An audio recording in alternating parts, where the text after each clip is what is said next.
Let's head to the Free State now, where the Department of Education has relieved to confirm the safe return of 67 learners and 12 teachers from Qwabi Primary School in Thabo Mofutsanyana, and 40 learners and 7 teachers from Phomolong Primary School in Lejweleputswa District who were stranded in several snow conditions on the 20th of September this year. And of course, let's speak now to Matshidiso Lephoto, who's a teacher who was part of the trip and joins us live now. Good afternoon to you, and thank you so much for your time, Matshidiso. Firstly, just describe that experience for us.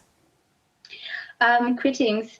Well, when we were there, stuck, firstly, what I would like to say was that it was not a nice experience, as our learners were in shock.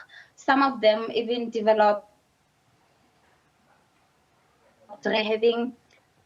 So it was really not a nice experience, because now everyone was up in their feelings. Even for us as teachers, we now then had to make sure that we keep our learners calm so that they can be good, like at all the time, so that they couldn't experience that something is actually happening at that moment. And Matshidiso, we lost you there a bit, but we're able to hear a lot of what you've said. So when you were trying to keep them calm, because of course, you know, little ones will always panic because they don't know, you know, what's happening around them, but also some of them want to go outside to play, and others don't know why you're not getting to the destination. What were some of the conversations and things you were doing to try and keep them calm? Well, one of the things that we did with them was that we prayed with them together.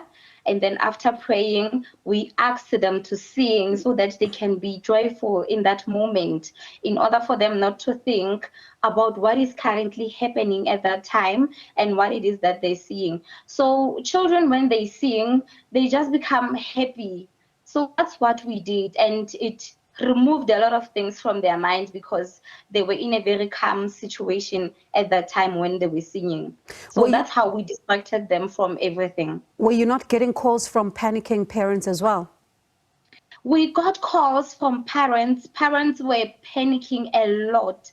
Like, they were in so much distress to such an extent that they were worried. They even wanted to come and fetch their kids. But then we also had to tell them that even if you were able to come to where we are at that present moment, you were not going to be able to go through. So they were in a lot of distress. Now, when you are, of course, on your way there and you're now waiting to see if help is going to come at some point, who are you calling at that time, and when then are you able to get assistance?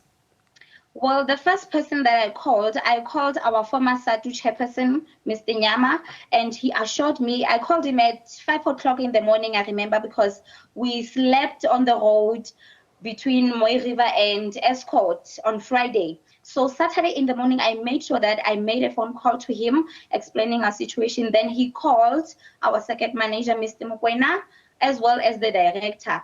So in 30 minutes time, I was called by the director telling me that we need to keep calm. They're doing some measures so that we can get help, because now at that time, our learners didn't have food anymore. There was no water, and we really needed help at that time. So those are the first people whom I called, and they made sure that we got all the help that we needed at that time. So when did you get some supplies, like of water and some of the food that you needed? On Friday, we slept over. On Saturday, I think it was around past 2, when these people who were helping others, giving them food on the road, arrived. They came with some biryani, as well as bread, water, snacks, and some juices. Yes, they arrived at past 2, if I'm not mistaken.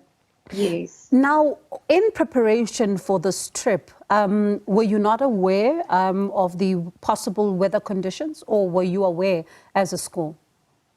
We were not aware. What we knew at that time was that on Friday it was going to be cold, possibly raining. But as for snow, we were really astonished as well that it could snow like that in that time, because we left at Durban very late, as we still had some attractions that we needed to go to. So when we got out of Moy River, it was when we were all astonished that we cannot go anywhere. We were going to be stuck here, and we didn't know up until when.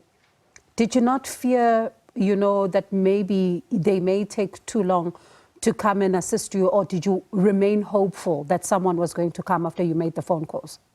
We remained hopeful because even our principal, Mem Sikidi, called us to make sure that we are in a calm space. And the little that we had as teachers as well, we made sure that we shared it amongst learners so that they cannot be too empty in their stomachs. So, yes, we were hopeful that someone was going to come and help us, because now our children were getting hungry, some were vomiting, and others were developing rash. So, yes, it was just a scary experience. Yeah, and say. What lessons would you say you've learned from this incident as the teachers? As the teachers, the lessons that we have learned is that we need to be fully prepared. We need to check the weather constantly, that even if it's going to rain, then we need to make sure we ask learners to take warm clothes as well as some blankets, because what we encountered there was something that was beyond our control. We didn't have blankets. Learners didn't bring a lot of warm clothes. So it was just an experience that was heartbreaking. All right, Matshidiso, we really are grateful that you all made it back to the school safely, and thank you so much for your time and for really sharing your experience with us. We appreciate it.